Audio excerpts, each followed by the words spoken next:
In this video, I'm going to focus on solving basic trigonometry problems. Now, what I recommend that you do is pause the video and work out the problem first. Once you select your answer, unpause it to see the solution and how to arrive there as well. So let's start with this problem. Which of the following angle measures is equivalent to 60 degrees?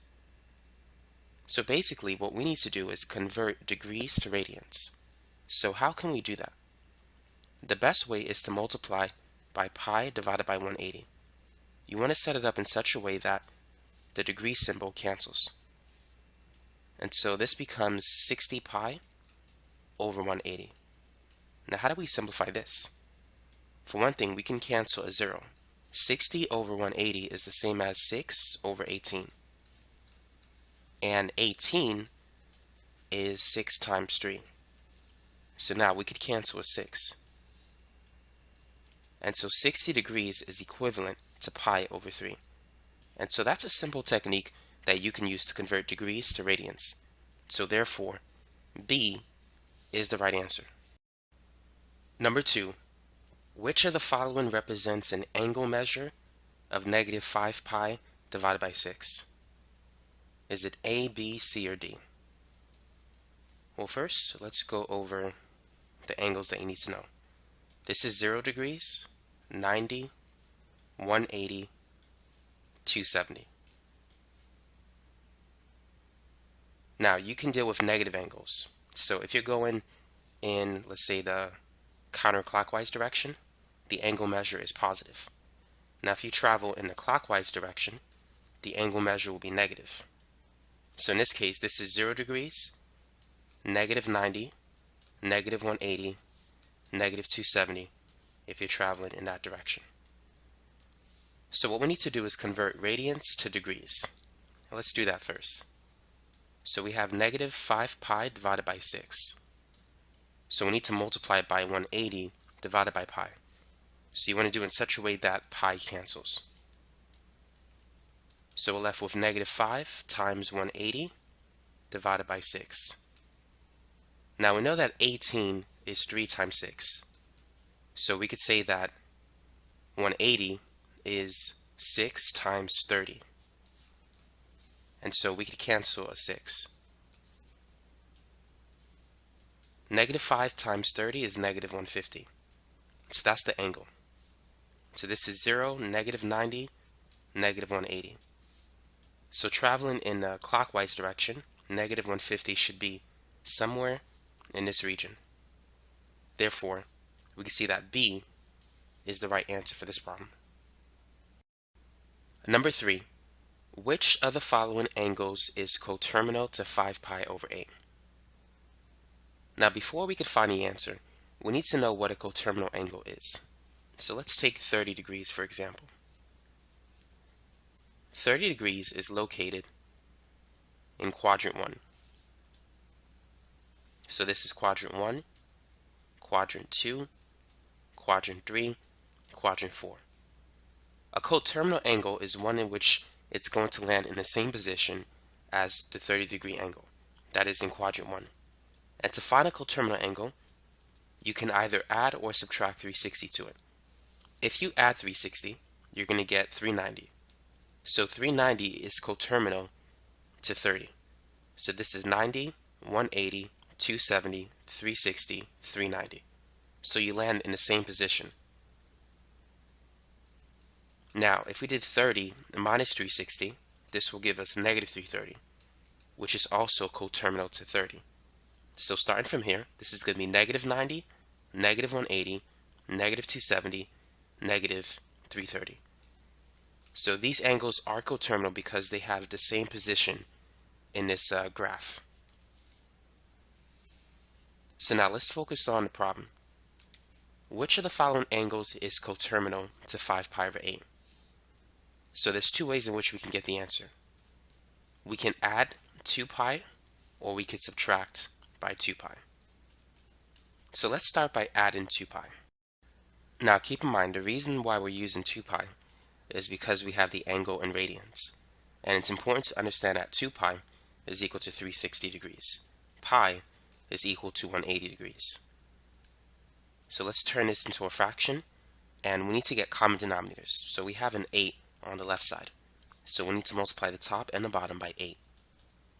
So this is going to be 5 pi over 8, and then 2 pi times 8, that's 16 pi. So now that we have the same denominator, we can add the numerators. So 5 pi plus 16 pi is 21 pi. So this is one answer, which we do have. So C is the correct answer. Now if we subtract it by 2 pi, this is going to be 5 pi over 8. Well, first we need to multiply this value by 8 over 8. I'm getting ahead of myself. So this is going to be 5 pi divided by 8 minus 16 pi over 8. And 5 minus 16 is negative 11. So negative 11 pi over 8 is also coterminal to 5 pi over 8. So the other answers, A, B, and D, they're not coterminal to 5 pi over 8. Number 4. What is the length of the arc S in the figure below, given an angle of 120 degrees and a radius of 9 inches? So the formula that we need to get this answer is this. The arc length is equal to the angle in radians multiplied by the radius of the circle. Now we have the angle in degrees, so we need to convert it to radians. So we have 120 degrees, and we need to multiply by pi divided by 180. So we could cancel the degree symbol, and we could cancel a 0. So this is equal to 12 pi divided by 18.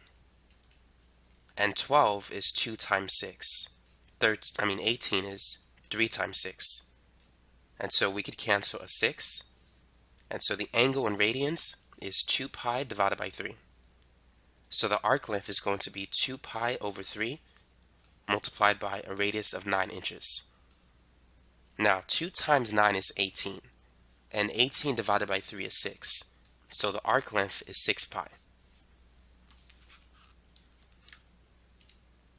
Now pi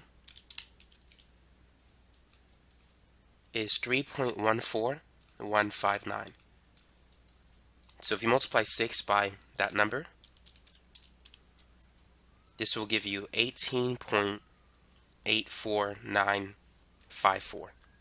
So we can round that and say it's 18.8 inches. So E is the answer. Number 5. What is the value of sine x used in the figure shown below? So go ahead and try this problem. Now the first thing we need to do is we need to find the missing side. And so we have a right triangle. Let's call this A, B, and C. So we got to find C, the side length of the hypotenuse. And so we could use the Pythagorean Theorem. C squared is equal to A squared plus B squared. So A is 3, B is 4, and we need to calculate C. 3 squared is 9, 4 squared is 16. And 9 plus 16 is 25. So now we need to take the square root of 25, which is 5. So what we have is the 3, 4, 5 right triangle. Now there are some special triangles that you want to keep in mind. The 3, 4, 5 triangle is simply one of them. Here are the other ones. So in addition to this, there's also the 5, 12, 13 triangle. There's the 7, 24, 25 triangle. And there's the 8, 15, 17 triangle. Now any ratio of these numbers will also work. For example, if I multiply the 3, 4, 5 triangle by 2, I get the 6, 8, 10 triangle. Or if I multiply it by 3, I get the 9, 12, 15 triangle. So those works as well. Now there are some other triangles that you may see. They're rare, but sometimes you might encounter them. There's the 9, 40, 41 triangle, and I've seen the 11, 60, 61 triangle, in case you want to write those down. Now you need to be familiar with something called Sohcahtoa. So what does this expression mean? Well, let's focus on the so part. S stands for sine. So sine of an angle, it could be theta or it could be x, is equal to opposite divided by the hypotenuse. So that's the sine ratio. O stands for opposite, H is for hypotenuse. So opposite to x is 4, and adjacent to x is 3, and 5 is the hypotenuse. So let me just show you with a separate triangle.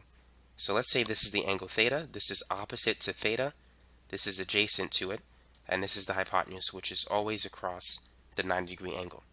The hypotenuse is the longest side of the triangle. Now the next one, C-A-H, C stands for cosine. Cosine theta is the ratio between the adjacent side of the triangle and the hypotenuse. And the last one, tangent, which is associated with TOA, tangent is the ratio of the opposite side of the triangle to the adjacent side. And so those are some things that you want to keep in mind. So we're going to use that.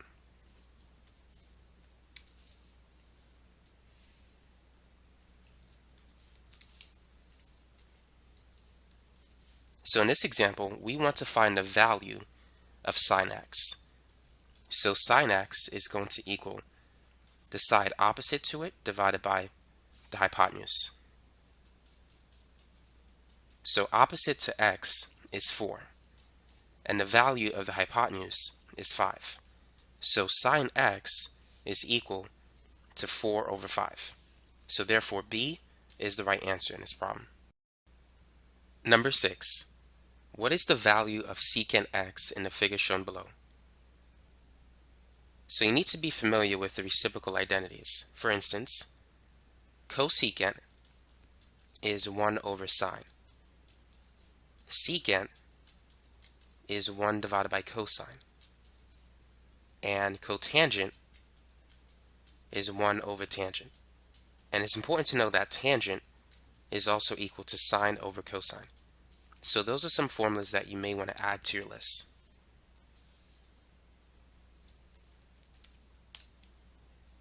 So in this case, to find the value of secant, first we need to find the value of cosine.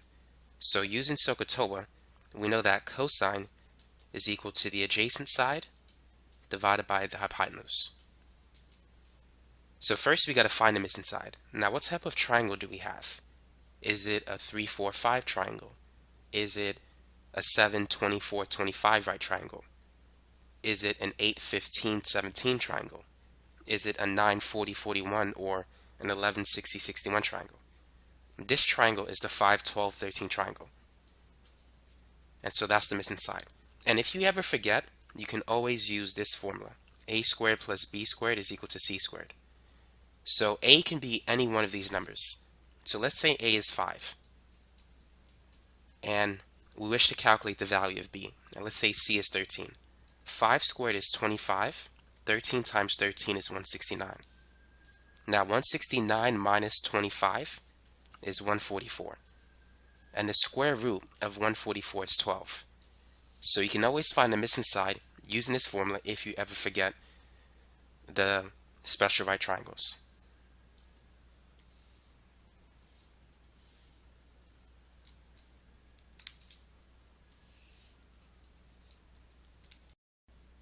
Now let's focus on finishing this problem. So adjacent to x is 12 and the hypotenuse is 13. So it's 12 over 13. Keep in mind 5 is opposite to the angle x. So now we have the value of cosine, but our goal is to calculate the value of secant. So secant, which is 1 over cosine, that's 1 over 12 divided by 13, which is 13 over 12. So the correct answer is answer choice D. Now, if you wish to understand how this works, here's one way in which you can simplify it. So once you have this, multiply the denominator of the fraction by 13 and multiply the numerator by 13. So on the bottom, these will cancel. And so on the top of the fraction, you're going to have 1 times 13, which is 13. And on the bottom, you have a 12 left over. So you get 13 over 12, which means that answer choice D is the correct answer to this problem. Number 7. If sine x is equal to 7 over 25, what is the value of tangent x if x lies in quadrant 1? So first, let's draw a graph. Now keep in mind, this is quadrant 1, quadrant 2, quadrant 3, quadrant 4. So what we need to do is draw a right triangle in quadrant 1, since that's where the angle is located in. So this is going to be x. Now sine x is 7 over 25. And we know that sine is equal to the opposite side divided by the hypotenuse. So opposite to x is 7, because sine is equal to 7 over 25, and the hypotenuse is 25. Now what type of right triangle do we have? It's not a 5, 12, 13, or a 3, 4, 5 triangle. It's the 7, 24, 25 triangle. So the missing side is 24. So now we can calculate the value of tangent x. So based on Sohcahtoa, tangent is equal to the opposite side divided by the adjacent side. So opposite to x is 7, and adjacent to it is 24. So tangent is 7 over 24, which means that E is the right answer. Number 8. If tangent x is negative 8 over 15, what is the value of cosecant x if x is between 3 pi over 2 and 2 pi? So this is 0. This is 90 degrees, which is pi over 2. This is pi, that's 180 degrees. And 3 pi over 2 is 270. 2 pi is coterminal to 0 degrees, which is the same as 360 degrees. So x lies somewhere in quadrant 4, between 3 pi over 2 and 2 pi. So therefore, we need to draw a triangle in quadrant 4. Now x is a large angle, and so x is measured from the positive x-axis. Now it's going to create a reference angle which we'll call theta. Now we can use the reference angle to calculate the value of tangent x. Now tangent is associated with the opposite side divided by the adjacent side. And so tangent in this example is negative 8 over 15. So opposite to theta, that's going to be negative 8. And the adjacent side is 15. Now this makes sense why this is negative, because it's going in the negative y direction. The 15 is along the positive x-axis, so that's going to be positive 15. So here we're dealing with the 8, 15, 17 triangle. So now we can calculate the value of cosecant x. Cosecant is 1 over sine. And sine x is going to be the opposite side divided by the hypotenuse. So sine theta, which is going to be the same as sine x in this problem, is equal to the opposite side, which is negative 8, and the hypotenuse is 17. So if sine is negative 8 over 17, cosecant is the reciprocal of that. So it's going to be negative 17 over 8. You just need to flip the fraction. So the answer is this, which correlates to answer choice A. Number 9. If sine x is equal to 5 over 7, what is the value of cosine x if x is between pi over 2 and pi? So I'm going to use the Pythagorean identities to get the answer for this problem. You need to know that sine squared plus cosine squared is equal to 1. Now, there are some other identities that you need to be familiar with. Another Pythagorean identity is this one. 1 plus cotangent squared is equal to cosecant squared. And also 1 plus tangent squared is equal to secant squared. So make sure you know these 3 Pythagorean identities. Now let's replace sine with 5 over 7, and let's calculate the value of cosine. 5 squared is 25, 7 times 7 is 49. And I'm going to replace 1 with 49 over 49, because 49 divided by 49 is 1, and I need to get common denominators. So I'm going to move this and move it to the other side. So 25 over 49 is positive on the left, but it's going to be negative on the right side. So cosine squared is 49 over 49 minus 25 over 49.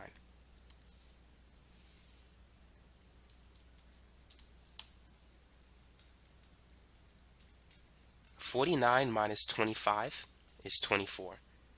And so cosine squared is 24 over 49.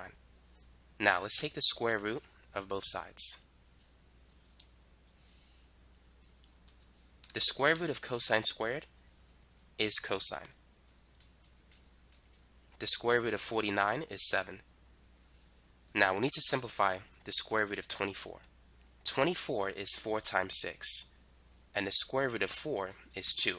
So the square root of 24 is 2 square root 6, and the answer can be plus or minus.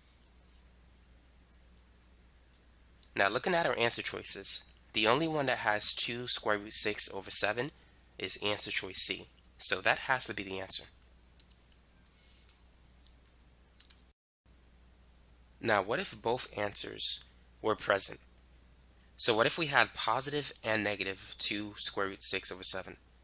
How can we determine which one is the correct answer? Well, for one thing, you need to know the signs of sine, cosine, and tangent for the 4 different quadrants. So this is quadrant 1, quadrant 2, quadrant 3, and quadrant 4.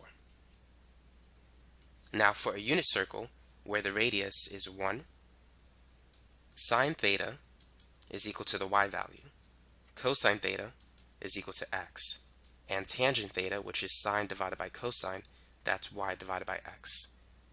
Now y is positive above the x-axis. It's positive in the first 2 quadrants. Y is negative below the x-axis. That's it's negative in quadrant 3 and 4. And sine is associated with the y value. So therefore sine is positive in quadrants 1 and 2, and it's negative in quadrants 3 and 4. Now cosine is associated with the x value, and x is positive on the right side, and it's negative on the left side. So cosine is positive in quadrants 1 and 4, and it's negative in 2 and 3. Now the last one, tangent, is y over x. So therefore tangent is going to be positive whenever sine and cosine have the same sign. That is, they're both positive or both negative, because a positive divided by a positive is a positive number. A negative number divided by a negative number is a positive number. Now tangent is negative whenever sine and cosine have opposite signs. If you divide a positive number by a negative number, you're going to get a negative result. Or if you divide a negative number by a positive number, it's still a negative result. So tangent is negative in quadrants 2 and 4, and it's positive in 1 and 3.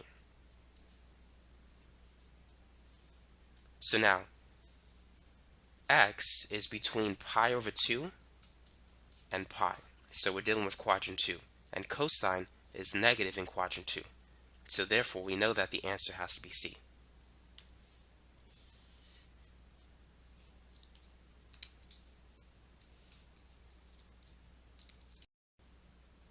Now, for those of you who want to use right triangle trigonometry as opposed to Pythagorean identities to solve this problem, here's what you can do. So we realize that x is in quadrant 2. It's between 90 and 180. So we need to draw the right triangle in quadrant 2. So that's the value of x. So it's going to form a reference angle, theta. Now we know that sine is equal to opposite divided by the hypotenuse. And so sine is 5 over 7. Opposite to theta is 5, and the hypotenuse is 7. So let me draw the right angle. Now we need to find the value of the missing side. So we have to use the Pythagorean theorem to do so. So a squared plus b squared is equal to c squared. We're going to say a is 5, and we're looking for the missing side b. C is 7. 5 squared is 25, and 7 squared is 49. 49 minus 25 is 24. So now we need to take the square root of both sides. 24 is 4 times 6, and the square root of 4 is 2. So this is going to be 2 square root 6. Now, y is positive above the x-axis, and x is negative on the left side. So this is going to be negative 2 square root 6. So now we can calculate the value of cosine. Cosine is equal to the adjacent side, which is negative 2 square root 6, divided by the hypotenuse, which is 7. So as you can see, this will give us the same answer, which is answer choice C. Number 10. What is the exact value of cotangent x given the point negative 40, negative 9, which lies on the terminal side of the angle x? So how can we find the answer? And what exactly is meant by the terminal side of an angle? Now an angle is formed between two rays. So here's the first ray and here's the second ray. The first ray is known as the initial side. The second ray is called the terminal side.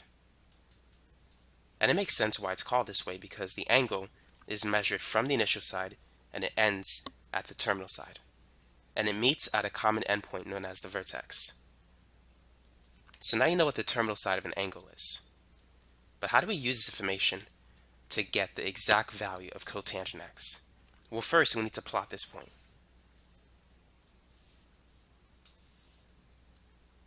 So first we need to travel 40 units to the left.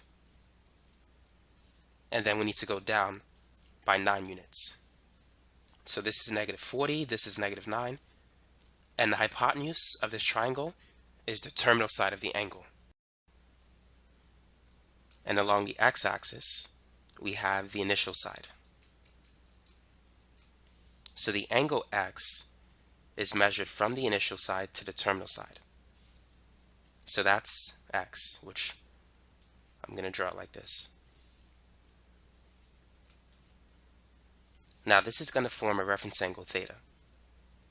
And cotangent x and cotangent theta will give you the same result, so keep that in mind. Now we still have a right triangle, and this is a special right triangle. It's the 9, 40, 41 triangle. So therefore the hypotenuse is 41.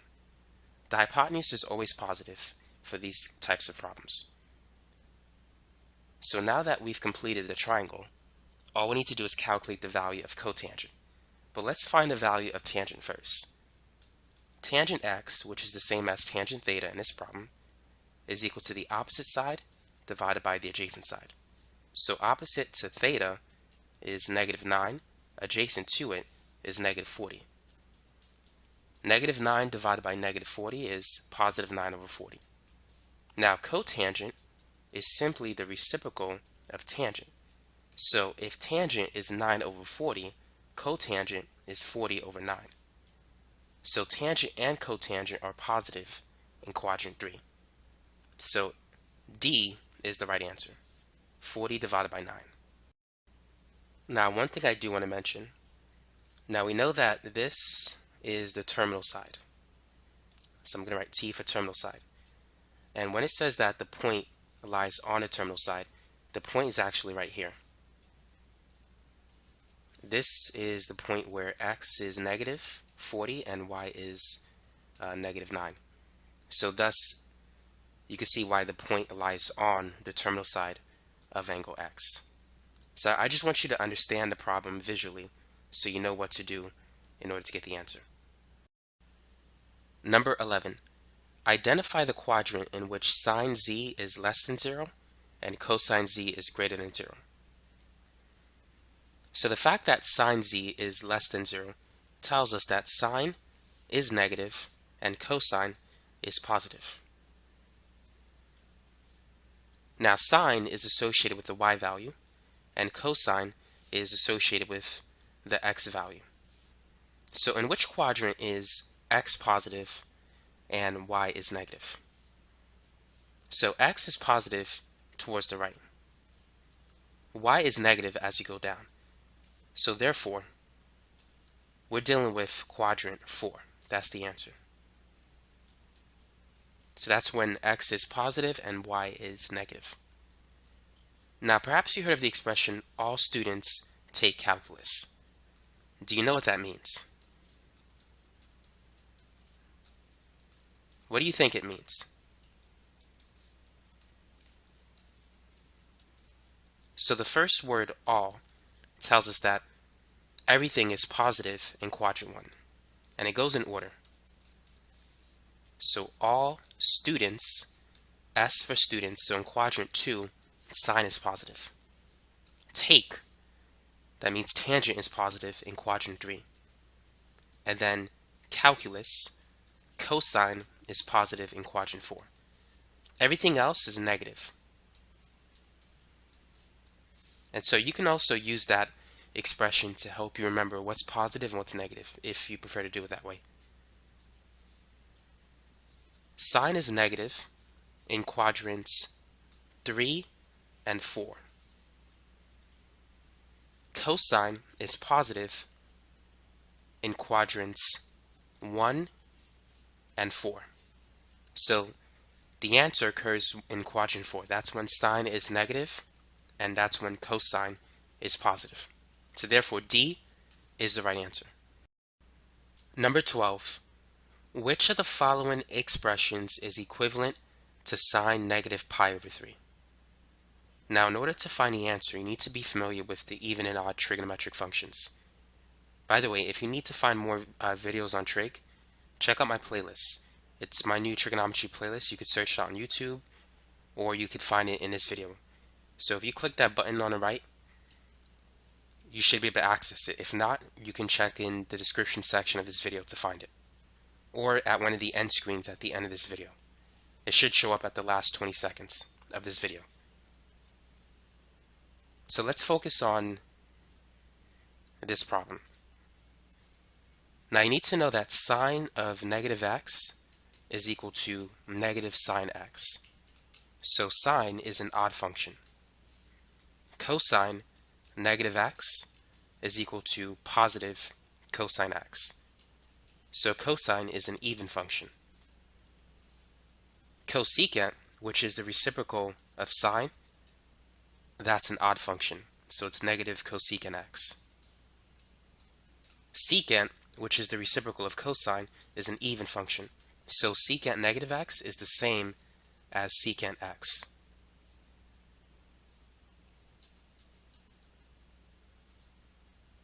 Now the next one is tangent. Tangent is an odd function, like sine. So tan negative x is negative tangent x. And cotangent is also an odd function. Cotan negative x is negative cotan x. So make sure you know these properties. Now let's go ahead and finish this. So we said that sine negative x is equal to negative sine x. So x is going to be pi over 3. So sine negative pi over 3 has to equal negative sine pi over 3 based on that identity. So therefore, D is the correct answer. Number 13. Which of the following expressions is equivalent to sine pi over 5? Now, how can we find the answer if we don't have access to a calculator? You need to be familiar with the cofunction identities. So for instance, sine theta is equal to, the cofunction of sine is cosine. So it's cosine 90 minus theta. And cosine theta is sine 90 minus theta. Now tangent theta, the cofunction of tangent is cotangent. So this is going to be cotangent 90 minus theta. And the same is true for cotan. Cotan theta is going to be tangent 90 minus theta. Now secant, the cofunction of secant is cosecant. So this is going to be cosecant 90 minus theta. And for cosecant theta, it's secant 90 minus theta. So let's go over some examples of this. So for instance, sine of 30 degrees is equal to cosine 90 minus 30, which is basically cosine of 60 degrees. Tangent of 40 degrees is equal to the cofunction, cotangent, 90 minus 40 degrees. And so 90 minus 40 is 50. So this is equal to cotangent of 50 degrees. Secant of 20 degrees is equal to cosecant of 90 minus 20 degrees. So 90 minus 20 is 70. So that's a quick and simple way in which you can identify the equivalent cofunction expression. So now we have our angle in radians, not in degrees. And 90 is equivalent to pi over 2. Keep in mind that pi is equal to 180. Half of pi is pi over 2, and half of 180 is 90. So 90 is the same as pi over 2. So sine pi over 5 has to be equal to cosine 90 minus pi over 5, or pi over 2 minus pi over 5. So we need to subtract these two angles. So we need to get common denominators. So I'm going to multiply pi over 2 by 5 over 5. And pi over 5, I'm going to multiply that by 2 over 2. So 5 times 2 is 10. So this is going to be 5 pi over 10 minus 2 pi over 10. And 5 minus 2 is 3. So this is equal to 3 pi over 10. So this is the answer. It's cosine 3 pi over 10, which means D is the right answer. Now, if you have access to a calculator, you can simply plug everything in, but make sure your calculator is in radian mode, not in degree mode. So if we type in sine pi over 5, this is equal to 0.588. So that's the answer that we need to get. So let's start with answer choice A. Let's type in sine 7 pi divided by 10. So this is equal to positive 0.809. Now let's move on to B. Cosine 6 pi divided by 5. So this is equal to negative 0.809. And then part C, sine negative 4 pi divided by 5. This is negative 0.588. It's close, but it's not the answer. Now for D, cosine 3 pi over 10. This is positive 0.588. So this is the answer we're looking for. Therefore, D is the right answer choice. Number 14. Which of the following expressions is equal to cosine negative 150? So now let's talk about how we can do this without using a calculator or a unit circle or a special reference triangle. So what do you think we can do? Well, for one thing, we can start with the cofunction identity because we do have some values in sine. So we know that cosine theta is equal to sine 90 minus theta. So we have cosine of negative 150. So therefore, this is equal to sine 90 minus theta, which is negative 150. So 90 minus negative 150, that's the same as 90 plus 150. So that's sine 240. Now, E would be correct if there wasn't a negative sign. So therefore, we could eliminate answer choice E. Now, what else can we eliminate? Now, let's check out the even-odd properties of cosine. So cosine is an even function. We know that cosine negative x is just cosine x. So what this means is that cosine negative 150 is equal to cosine positive 150. Now, C is close to that, but there's a negative sign in front of it, so we could eliminate answer choice C.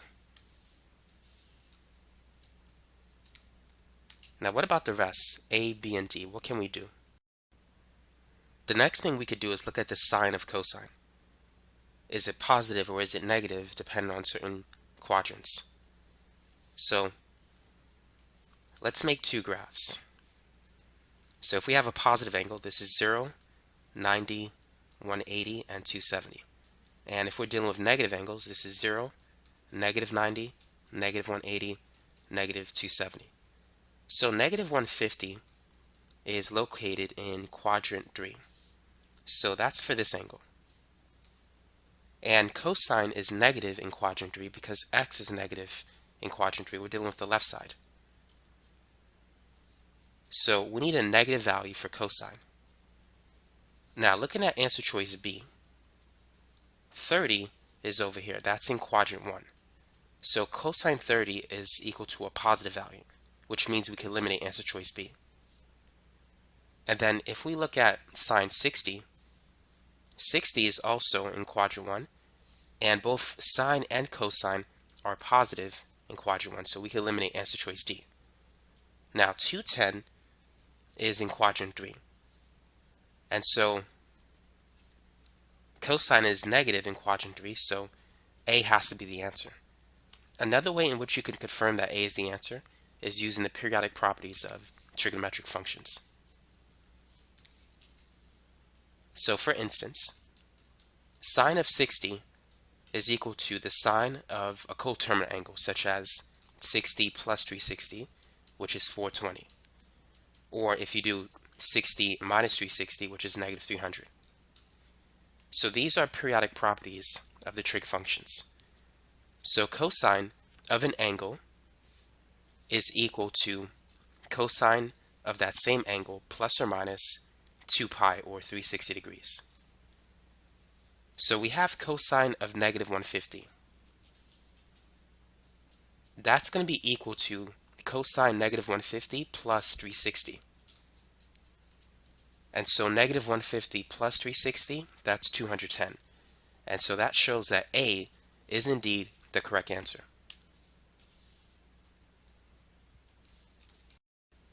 Now, for those of you who might be taking a test or a final exam or midterm, and if your teacher allows you to use a calculator, I would highly recommend that you use it for a problem like this, because it'll make the whole problem a lot easier. So first, make sure your calculator is in degree mode. If you don't see a pi next to a number, then the angle is in degrees.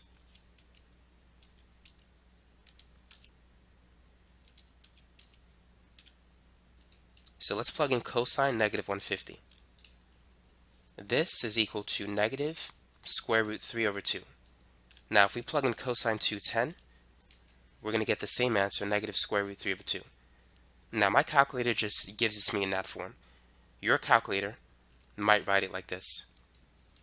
It might display it as negative 0.866. And so for answer choice A, it's the same.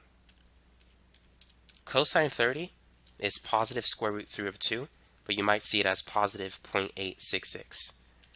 And negative cosine 150, this is equal to positive 0.866. Sine 60 is also positive 0.866. And negative sine 240, that too is positive 0.866. So those are all equal to each other. The only one that's different is A, but A is the answer. 15. Which of the following answer choices is equivalent to the expression shown below? So 1 plus sine squared of 40 degrees plus sine squared of 50 degrees. Is that equal to cosine 45, sine 90, 2, or sine 10? So how can we find the answer to this problem? And what if we don't have access to a calculator? Because if we have access to a calculator, you could just type in the whole thing, get the decimal value, and then type in each answer choice and see which one matches the answer above. So that technique can always work for these types of problems if you have access to a calculator. But now let's assume that we don't have access to a calculator. What should we do? Well, for one thing, we can use the cofunction properties of sine. So recall that sine theta is equal to cosine 90 minus theta. So sine 50 is equal to cosine 90 minus 50. And 90 minus 50 is 40. So therefore, we can say that sine 50 is equal to cosine 40. So therefore, if we square both sides, we could say that sine squared of 50 is equal to cosine squared of 40. So therefore, let's replace sine squared 50 with cosine squared 40.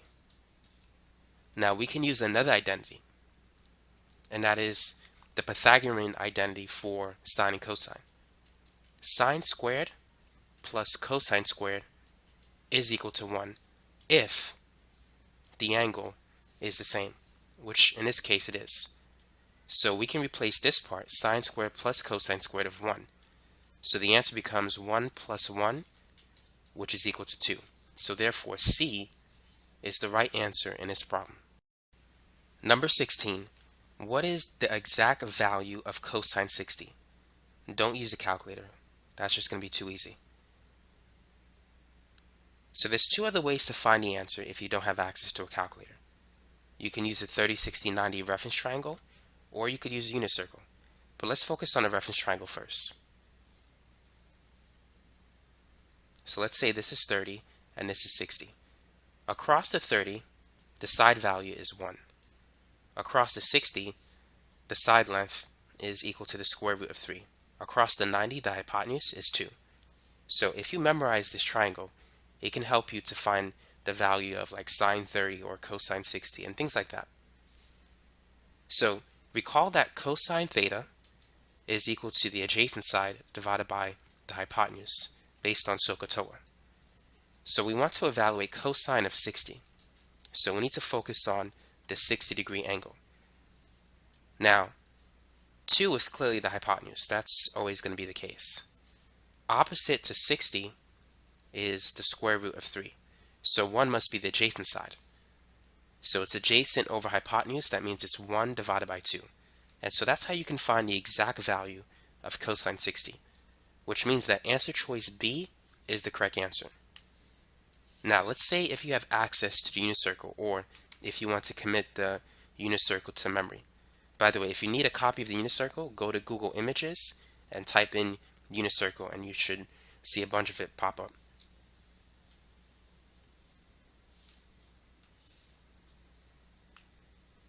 Now, in the unit circle, at an angle of 60 degrees, or pi over 3, you'll see these values: 1/2, comma, square root 3 over 2. Now, for a unit circle, keep in mind that sine theta is equal to y, and cosine theta is equal to x. Well, in this example, theta is 60. So cosine 60 is equal to the x value, which is 1/2. And sine 60, for example, is equal to the y value, which is the square root of 3 over 2. So that's how you can use the unit circle to evaluate certain trigonometric functions with their angles. So in this case, B is the right answer. Number 17, what is the exact value of sine pi over 4? First, let's convert the angle from radians to degrees. So it's pi over 4, and we're going to multiply it by 180 divided by pi. So basically, we're replacing pi with 180. And so we're going to get 180 over 4, because pi equals 180. So what's 180 divided by 4? So how can we find the answer for that? Well, if you don't have access to a calculator, you could use long division. 4 goes into 18 4 times. 4 times 4 is 16.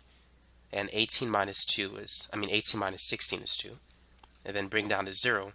4 goes into 25 times. And so the remainder is 0. So 180 divided by 4 is 45.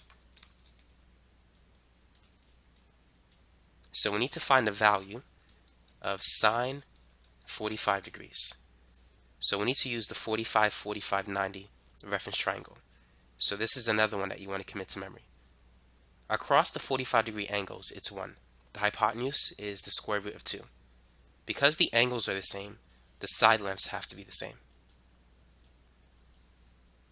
So now recall that sine is equal to opposite divided by hypotenuse. So let's pick one of the angles. Opposite to 45 is 1, and the hypotenuse is clearly square root 2. Now we need to rationalize the denominator. So we're going to multiply the top and the bottom by the square root of 2. So 1 times the square root of 2 is the square root of 2.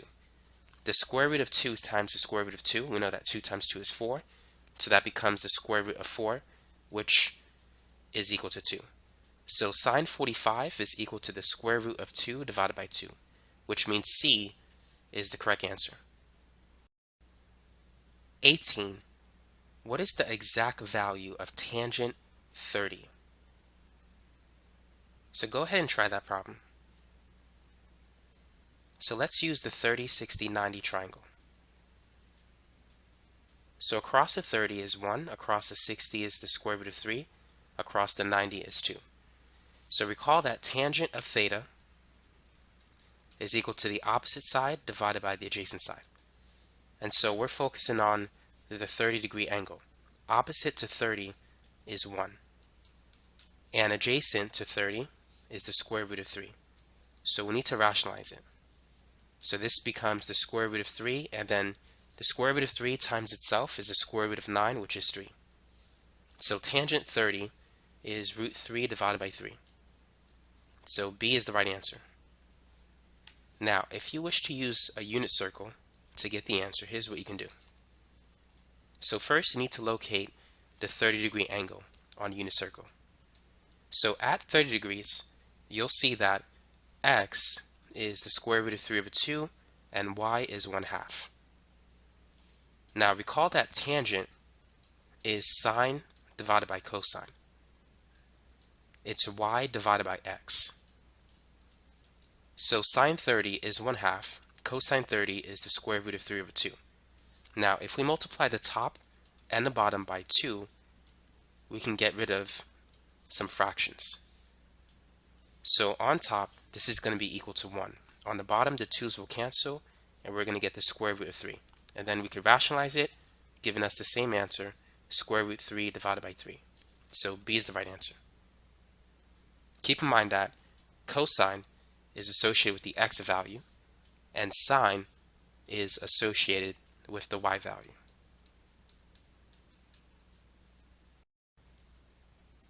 Now, as a side question, what is the value of tangent 90?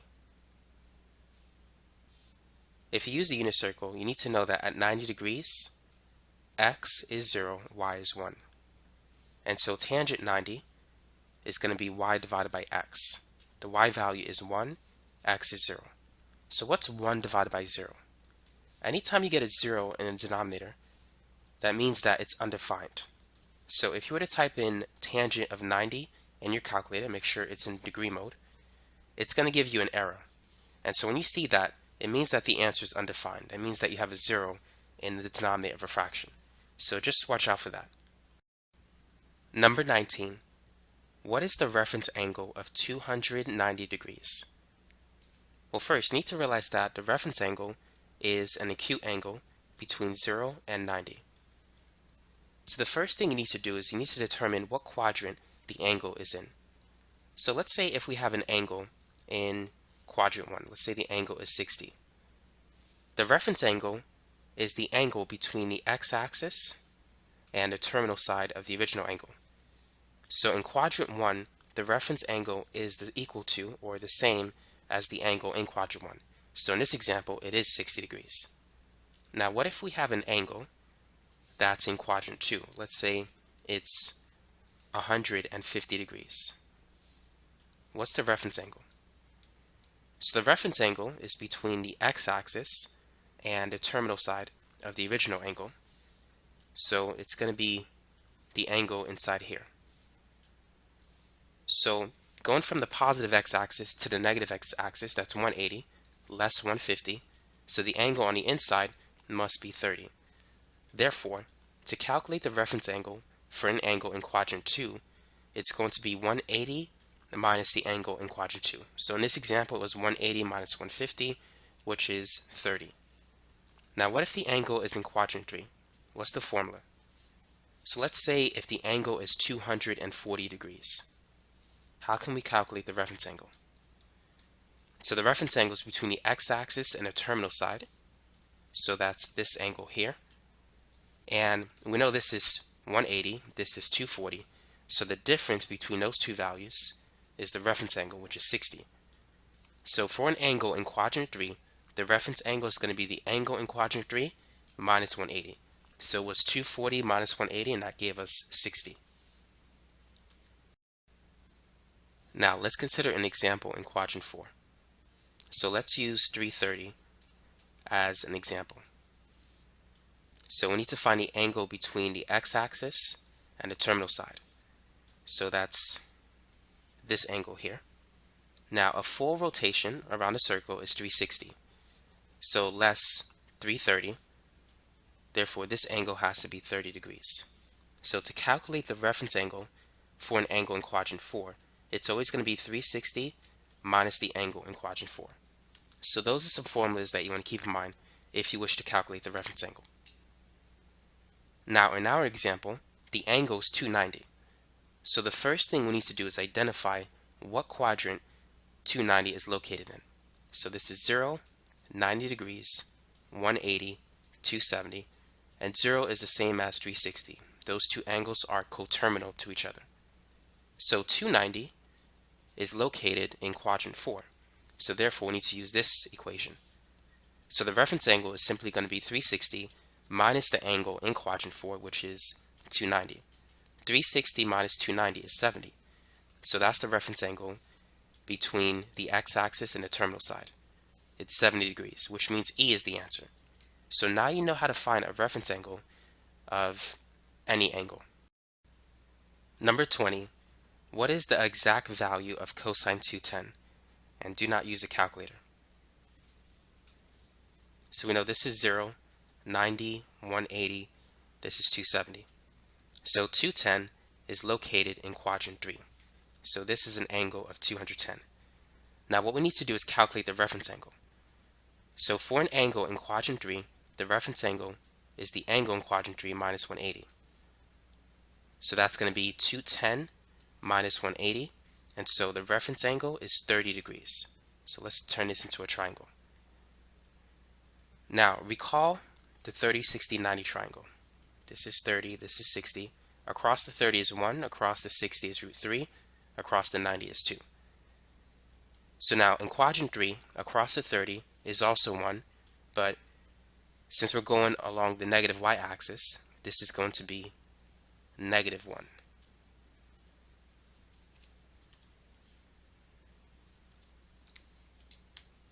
Now this is the 90 degree angle, so the hypotenuse has to be 2.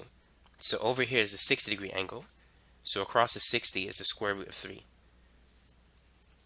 Now we're going in the negative x direction, so that has to be negative square root 3. So now we can evaluate cosine of 210 using a 30, 60, 90 reference angle. And that's why it's important to calculate the reference angle, because it can help you to find the exact value of these functions if you don't have access to a calculator or if you don't have access to a unit circle. So cosine of 210, which is equal to cosine 30, but cosine 30 is positive, cosine 210 is negative, so it's really negative cosine 30. And so that's going to equal the adjacent side divided by the hypotenuse. So adjacent to the 210 angle is negative square root 3, and the hypotenuse is 2. So cosine 210 is negative square root 3 over 2. Cosine 30 is positive square root 3 over 2. Everything here is positive. So that's why cosine 210 is negative cosine 30. And also, the fact that 210 is in quadrant 3 and you're dealing with cosine, you know cosine is negative in quadrant 3. So it can't be D, E, or A. So it has to be between B and C. But for this problem, we know the answer is C.